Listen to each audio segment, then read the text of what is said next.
Mama, mogli smo ići u ovaj love shop. Čega? Ovaj love A shop. jeboti love shop.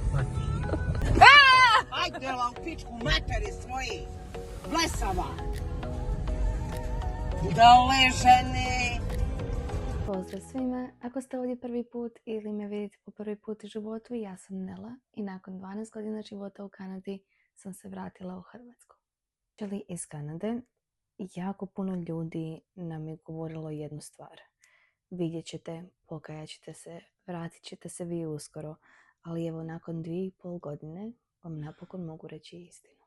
Bilo je dana kada smo se pitali da li smo pogriješili, da li smo podcijenili koliko će ovo zapravo biti teško. I da budem potpuno iskrena, povratak nije bio lagan, nije bio romantičan od traženja posla, od sve papirologije, od vrtića za sina, sve nešto novo, sve nešto staro, traženje prijatelja. Mislim, mi smo imali dosta prijatelja i od kad smo bili djeca, ali svi smo mi nekako odrasli, svi idu za svojim životom, tako da ne, nije sve bilo bajno i krasno, ali smo sretni gdje jesmo sad i što smo uspjeli u tom našem povratku. Mislim da neki ljudi imaju to neku sliku stvorenu u njihovoj glavi da svi mi koji smo otišli iz Hrvatske vraćamo se kući sa ne znam nije brdo novaca, ali mi i dalje živimo u tim drugim zemljama. Život se i dalje dešava, život nije stao. Nismo samo došli ovdje zgrabiti svu tu lovu i vratiti se kući. I dalje sve košta. Ja mislim da je to neki problem naših ljudi dole što oni sami sebi računaju koliko bi ih ja ili neka 10 osoba trebala donijeti novaca nazad. Kao prvo ovdje u Kanadi je jako neozbiljno i bezobrazno pitati nekoga kolika ti je plaća ili kolika ti je satnica. O tome se ovdje ne razgovara. I što ja potpuno poštujem i mrzim kada dođem u Hrvatsku i kažem dobila sam posao ili radim tu i tu i prvo pitanje što mi pitaju kolika ti je plaća. Mislim, to se i dešavalo kad sam živjela u Kanadi pa dođem u Hrvatsku u posjetu i pitaju me koliko zarađujem ili koliko dobivam svaka 2 tjedna ili svaki mjesec dana i oni automatski izračunaju koliko ja u stvari imam novaca i koliko bi ja toga mogla donijeti kući. I zato je taj problem sad s nama u Hrvatskoj što ljudi misle da sam ja došla sa brdo novaca nazad u Hrvatsku i da mi je lako živjeti i da ja u stvari ništa ni ne radim, nego eto, uživam u tom novcu kojim sam ja donijela. Kad smo već oko novca, htjela bih samo usporediti neke troškove. Ako ste gledali moj video prije tjedan dana, znate da sam u Kanadi sad, tako da sam mogla i vidjeti neke nove troškove što su ovdje ili ti nove cijene. Najam jedne sobe, mislim stana sa jednom sobom. Ovdje u Kanadi se govori jednosobni stan za stan koji ima jednu spavaću sobu, gdje u hrvatskom slučaju to je dvosobni stan. Neki najam u ovoj eri ovdje gdje smo mi, Hamilton, Stony Creek, je oko 1100 eura. Gdje u Sisku bi rekli da je oko 300 do 400 eura, ako sad ne i više, pogotovo i novi stanovi koji se renoviraju i tako dalje.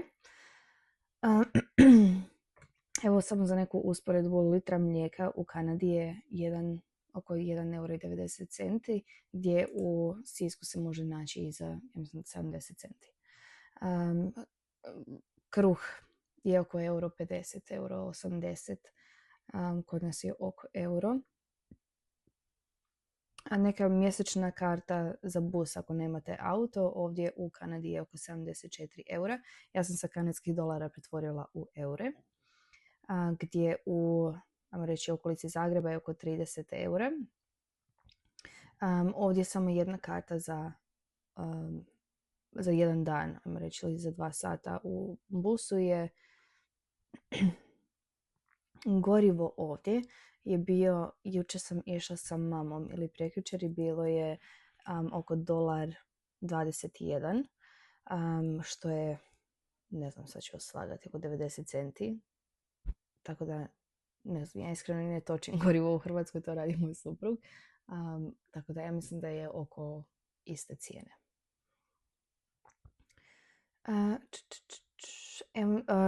Zanimljivu stvar što sam htjela vam pričati je o tom nekom osiguranju za auto ovdje.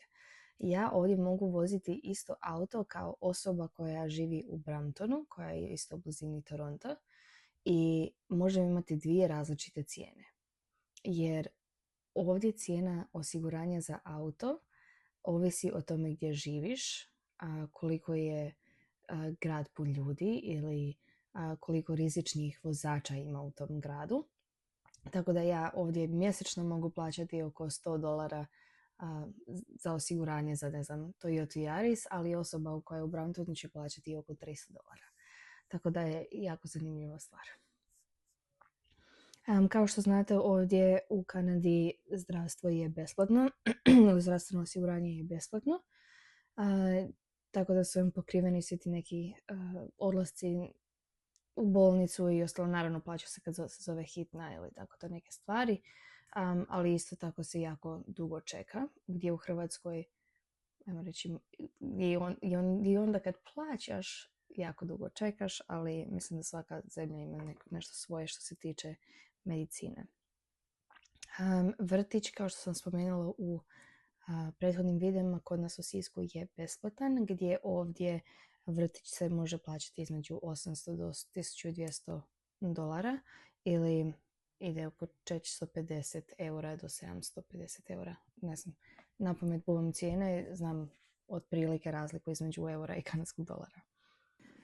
Ja iskreno ne znam koliko košta da sjedneš u auto i odeš za Njemačku i počneš raditi tamo. Ne znam koliko su uopće stanovi u Njemačkoj, da li je jednostavnije, sigurno je, nego snalaženje u Kanadi, pogotovo u zemlji koja je preko bare, ko što bi rekli. Ali evo, napravila sam neku malu istragu koliko bi vas koštalo danas da pokupite svoje stvari iz Hrvatske i dođete za Kanadu. Sve što vam je potrebno, što se prvo morate fokusirati je na papirologiju. Papirologija nije jednostavna, ili tražite nekakvu vizu. Ako ste na turističkoj vizi ne možete raditi. Ako imate work visa možete raditi samo godinu dana i onda opet nakon godinu dana opet iste glavobolje i ostale stvari što se tiče papira. Ali evo, ajmo reći da i dolazite ovdje u Kanadu i tražite permanent resident, da budete stalni. Ne znam prijevod permanent resident. Uglavnom, pošto sam u Kanadi, počela sam više razmišljati pola na hrvatskom, pola na engleskom, tako da mi sad više teže mi je naći hrvatske riječi. Uglavnom, da dobijete PR ili Express Entry, permanent resident, sa svim engleskim testovima, sa nekom procjenom diplome ako donosite diplomu iz Hrvatske, sa samom aplikacijom za permanent resident. Mislim da sad, koliko sam gledala ovdje, sama aplikacija za permanent resident treba oko $1300, što u našem slučaju kad smo mi slali svoje stvari 2011-12. kad je već to bilo, ja mislim da smo plaćali oko $300-400 po osobi. Pa vam treba onda liječnički, što isto morate platiti, i sve prijevode dokumentacije. Znači, samo za papire vam treba između 2500 do 3000 kanadskih dolara, što je, ja mislim, oko €1800 samo za papire. Da dobijete permanent resident, oni vam moraju vjerovati da niste tu da uzmete svu lovu i odete, nego da im možete se i sami financirati. Po osobi vi morate dokazati da imate između $14,000 do $15,000 na bankovnom računu, da ste spremni tih prvi mjesec, 2 dana se snaći dok ne nađete posao, dok ne dobijete papire sa kojim možete raditi.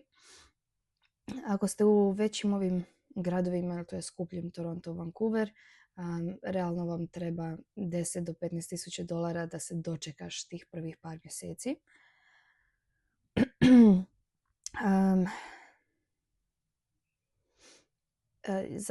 Znači, sa svim tim osnovnim stvarima, papirologijom koja ti je potrebna, samo naći stan i osnovne stvari za hranu. Kada ulazite ovdje u stan, oni svi moraju imati kuhinju sa frižiderom i sa peći i WC mora biti spremljen.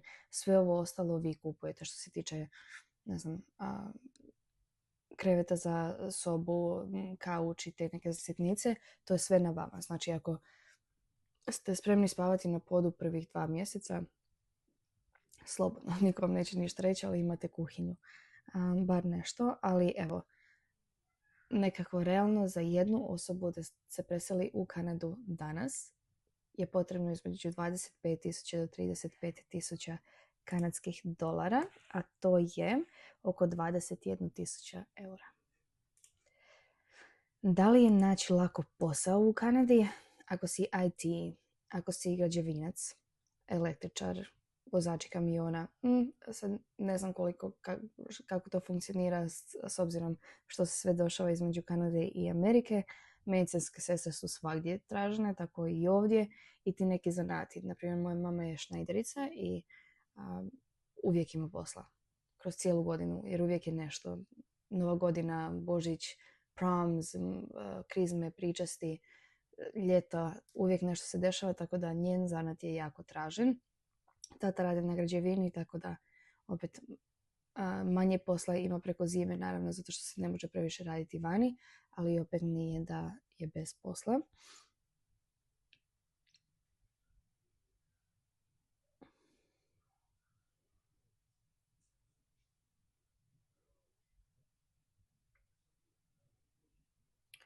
Neki prosjek plaće je, ajmo reći, oko 3.000 do 5.000 dolara za te neke zanate. Sad opet mogu vrlo lako da griješim. Za IT i stručne poslove je između 5 do 8.000 dolara. Tako da dok dođete sa svim tim novcem u Kanadu kako bi pokrenuli svoj novi život, morate raditi koliko dugo da se izbavite iz tih dugova na koje ste vi potrošili na papirologiju na prva ta 2-3 mjeseca, i onda kad se izvučete iz svih tih dugova, zgaditi se Kanada koliko si radio, samo da budeš slobodan čovjek, i onda bi se vratio nazad kući i onda si opet u problemima. Tako da ako ne moraš, ako nemaš, ja mislim da je Kanada jako velik korak za neku bolju budućnost. Ima puno bližih država Hrvatskoj gdje se može otići i probati. Vjerujem da povratak u Hrvatsku nije za svakoga, ali isto tako nije ni odlazak za svakoga. Svatko mora birati svoj neki put koji mu donosi mir, gdje je sretniji, kako ja kažem, njemu se srce smije, gdje je duša mirnija. Tako da gdje god to bilo na svijetu, birajte sebe prvo i svoju obitelj, a sve te neke babske priče ili rekao ovo i rekao onaj ne vrijede, vjerujte mi. Pozdrav svima, danas smo na Nijagari.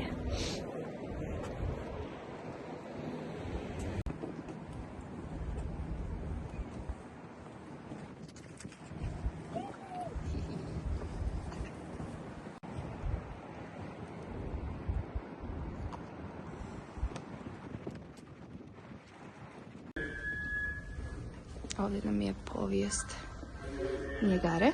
Zaboravila sam spomenuti da idemo iza slapova.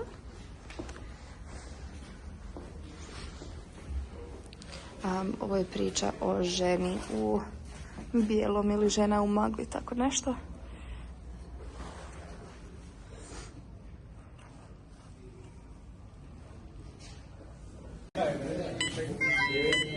Just continue right around the maze. Thank you. Strpali su nas u neki lift.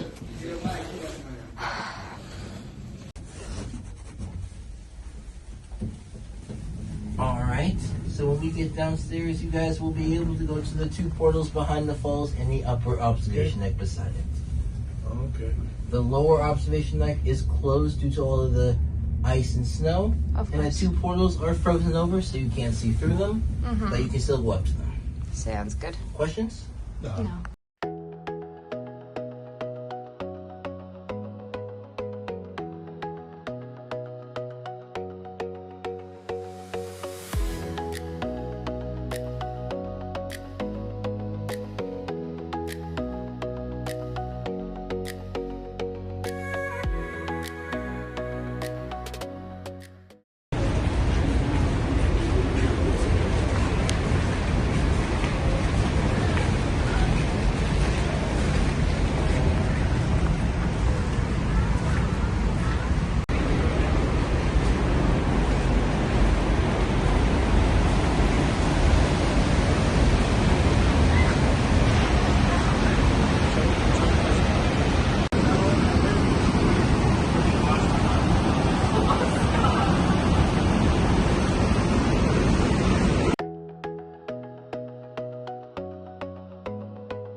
i svaki put, tako i ovaj. Od srca vam hvala na svim pregledima, na komentarima, lajkovima.